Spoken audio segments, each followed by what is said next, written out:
Chapter 3. Who Are You?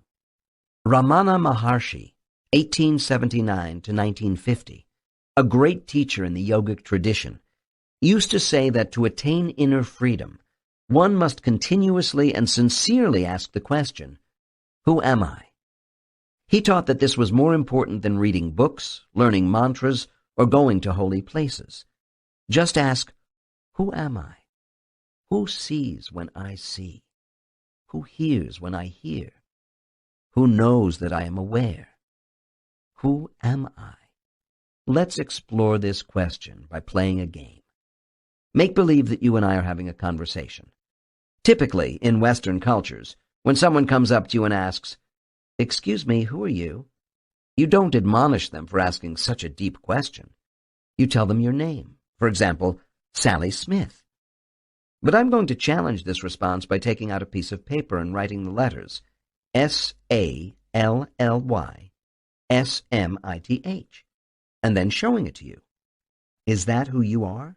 A collection of letters? Is that who sees when you see? Obviously not, so you say. Okay, you're right. I'm sorry, I'm not Sally Smith. That's just a name people call me. It's a label.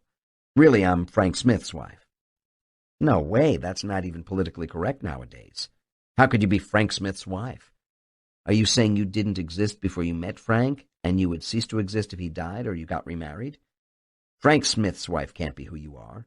Again, that's just another label, the result of another situation or event you participated in. But then, who are you? This time you respond, okay, now you have my attention. My label is Sally Smith. I was born in 1965 in New York. I lived in Queens with my parents, Harry and Mary Jones, until I was 5 years old. Then we moved to New Jersey and I went to Newark Elementary School. I got all A's in school, and in the 5th grade I played Dorothy in The Wizard of Oz. I started dating in the 9th grade, and my first boyfriend was Joe. Then I went to Rutgers College where I met and married Frank Smith. That is who I am. Wait a minute. That's a fascinating story, but I didn't ask you what has happened to you since you were born. I asked you, who are you? You've just described all these experiences, but who had these experiences? Wouldn't you still be in there, aware of your existence, even if you had gone to a different college? So you contemplate this, and you realize that never in your life have you asked yourself that question and really meant it. Who am I? That is what Ramana Maharshi was asking. So you ponder this more seriously and you say, okay, I am the body that is occupying this space. I am 5'6" and I weigh 135 pounds, and here I am. When you were Dorothy in the 5th grade play, you weren't 5'6", you were 4'6". So which are you? Are you the 4'6" person, or are you the 5'6" person? Weren't you in there when you were Dorothy? You told me you were. Aren't you the one who had the experience of being Dorothy in the 5th grade play and is now having the experience of trying to answer my questions? Isn't this the same you? Perhaps we need to step back for a moment to ask some exploratory questions before returning to the core question. When you were 10 years old, didn't you look in the mirror and see a 10-year-old body? Wasn't that the same you that now sees an adult body? What you looked at has changed. But what about you, the one who is looking? Isn't there a continuity of being? Wasn't it the same being that looked in the mirror throughout the years? You have to contemplate this very carefully. Here's another question. When you go to sleep every night, do you dream? Who dreams? What does it mean to dream? You answer, well, it's like a motion picture plays in my mind and I watch it. Who watches it? I do. The same you who looks in the mirror? Does the same you who is listening to these words also look in the mirror and watch the dreams? When you awake, you know you saw the dream. There is a continuity of conscious awareness of being. Ramana Maharshi was just asking some very simple questions. Who sees when you see? Who hears when you hear? Who watches the dreams? Who looks at the image in the mirror? Who is it that is having all these experiences? If you try to just give honest, intuitive answers, you are simply going to say, me. It's me. I'm in here experiencing all of this. That's about the best answer you'll have. It's actually pretty easy to see that you're not the objects you look at. It's a classic case of subject-object. It's you, the subject, that is looking at the objects. So we don't have to go through every object in the universe and say that object is not you. We can very easily generalize by saying that if you are the one who is looking at something, then that something is not you. So, right away, in one fell swoop, you know what you're not. You're not the outside world. You're the one who is inside looking out at that world. That was easy. Now at least we've eliminated the countless things outside. But who are you? And where are you if you're not outside with all the other things? You just have to pay attention and realize that you would still be in there experiencing feelings, even if all the outside objects disappeared. Imagine how much fear you would feel. You might also feel frustration and even anger. But who would be feeling these things? Again, you say me, and that's the right answer. The same me experiences both the outside world and the inside emotions. To take a clear look at this, imagine that you're watching a dog play outdoors. Suddenly you hear a noise right behind you, a hiss, like a rattlesnake. Would you still be looking at the dog with the same intensity of focus? Of course not. You'd be feeling tremendous fear inside. Though the dog would still be playing in front of you, you'd be completely preoccupied with the experience of fear. All of your attention can very quickly become absorbed in your emotions. But who feels the fear? Isn't it the same you who is watching the dog? Who feels love when you feel love? Can't you feel so much love that it's hard to keep your eyes open? You can become so absorbed in beautiful inner feelings or frightening inner fears that it's hard to focus on outer objects. In essence, inside and outside objects compete for your attention. You are in there having both inner and outer experiences. But who are you? To explore this more deeply, answer another question. Don't you have times when you're not having emotional experiences and instead you just feel quiet inside? You're still in there, but you're just aware of peaceful quiet. Eventually, you will begin to realize that the outside world and the flow of inner emotions come and go. But you, the one who experiences these things, remain consciously aware of whatever passes before you. But where are you? Maybe we can find you in your thoughts. René Descartes, a great philosopher, once said, "I think, therefore I am." But is that really what's going on? The dictionary defines the verb to think as to form thoughts, to use the mind to consider ideas and make judgments. The question is, who is using the mind to form thoughts and then manipulate them into ideas and judgments? Does this experiencer of thoughts exist even when thoughts are not present? Fortunately, you don't have to think about it. You are very aware of your presence of being, your sense of existence, without the help of your thoughts. When you go into deep meditation, for example, the thoughts stop. You know that they've stopped. You don't think it. You are simply aware of no thoughts. You come back and say, "Wow, I went into this deep meditation, and for the first time my thoughts completely stopped. I was in a place of complete peace, harmony, and quiet." If you are in there experiencing the peace that occurs when your thoughts stop, then obviously your existence is not dependent upon the act of thinking. Thoughts can stop, and they can also get extremely noisy. Sometimes you have many more thoughts than other times. You may even tell someone, "My mind is driving me crazy. Ever since he said those things to me, I can't even sleep. My mind just won't shut up." Whose mind?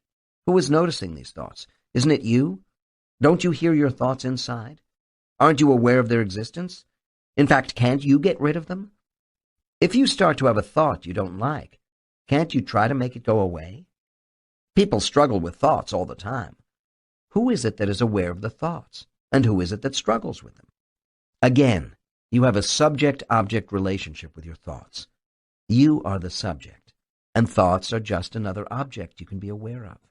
You are not your thoughts. You are simply aware of your thoughts. Finally, you say, "Fine. I'm not anything in the outside world, and I'm not the emotions. These outer and inner objects come and go, and I experience them. Plus, I'm not the thoughts. They can be quiet or noisy, happy or sad. Thoughts are just something else I'm aware of. But who am I? It starts to become a serious question. Who am I? Who is having all these physical, emotional, and mental experiences? So you contemplate this question a little deeper. This is done by letting go of the experiences and noticing who is left. You will begin to notice who is experiencing the experience. Eventually, you will get to a point within yourself where you realize that you, the experiencer, have a certain quality. And that quality is awareness, consciousness, an intuitive sense of existence. You know that you're in there. You don't have to think about it. You just know. You can think about it if you want to, but you will know that you're thinking about it. You exist regardless, thoughts or no thoughts. To make this more experiential, let's try a consciousness experiment. Notice that with a single glance at a room or out a window, you instantaneously see the full detail of everything that's in front of you. You are effortlessly aware of all the objects that are within the scope of your vision, both near and far away. Without moving your head or eyes, you perceive all the intricate detail of what you immediately see. Look at all the colors, the variations of light, the grain of wood furniture, the architecture of buildings, and the variations of bark and leaves on trees. Notice that you take all this in at once without having to think about it. No thoughts are necessary. You just see it. Now try to use thoughts to isolate, label, and describe all the intricate detail of what you see. How long would it take your mental voice to describe all that detail to you, versus the instantaneous snapshot of consciousness just seeing? When you just look without creating thoughts, your consciousness is effortlessly aware of and fully comprehends all that it sees. Consciousness is the highest word you will ever utter. There is nothing higher or deeper than consciousness. Consciousness is pure awareness. But what is awareness? Let's try another experiment. Let's say you are in a room looking at a group of people and a piano. Now make believe the piano ceases to exist in your world. Would you have a major problem with that? You say, "No, I don't think so. I'm not attached to pianos." Okay then, make believe the people in the room cease to exist. Are you still okay? Can you handle it? You say, "Sure, I like being alone." Now make believe your awareness doesn't exist. Just turn it off. How are you doing now? What would it be like if your awareness didn't exist? It's actually pretty simple. You wouldn't be there. There would be no sense of me. There wouldn't be anyone in there to say, "Wow, I used to be in here, but now I'm not." There would no longer be an awareness of being. And without awareness of being or consciousness, there is nothing. Are there objects? Who knows? If no one is aware of the objects, their existence or non-existence becomes completely irrelevant. It doesn't matter how many things are in front of you. If you turn off the consciousness, there is nothing. If you are conscious, however, there can be nothing in front of you, but you are fully aware that there is nothing. It's really not that complicated, and it's very enlightening. So now if I ask you, who are you? You answer, I am the one who sees. From back in here somewhere, I look out, and I am aware of the events, thoughts, and emotions that pass before me. If you go very deep, that is where you live. You live in the seat of consciousness. A true spiritual being lives there without effort and without intent. Just as you effortlessly look outside and see all that you see, you will eventually sit far enough back inside to see all your thoughts and emotions, as well as outer form. All of these objects are in front of you. The thoughts are closer in.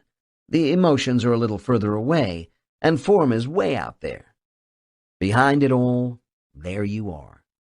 You go so deep that you realize that's where you've always been. At each stage of your life, you have seen different thoughts, emotions, and objects pass before you. But you have always been the conscious receiver of all that was. Now you are in your center of consciousness. You are behind everything, just watching. That is your true home. Take everything else away and you're still there, aware that everything is gone. But take the center of awareness away, and there is nothing. That center is the seat of self. From that seat, You are aware that there are thoughts, emotions, and a world coming in through your senses. But now you are aware that you're aware. That is the seat of the Buddhist self, the Hindu Atman, and the Judeo-Christian soul. The great mystery begins once you take that seat deep within.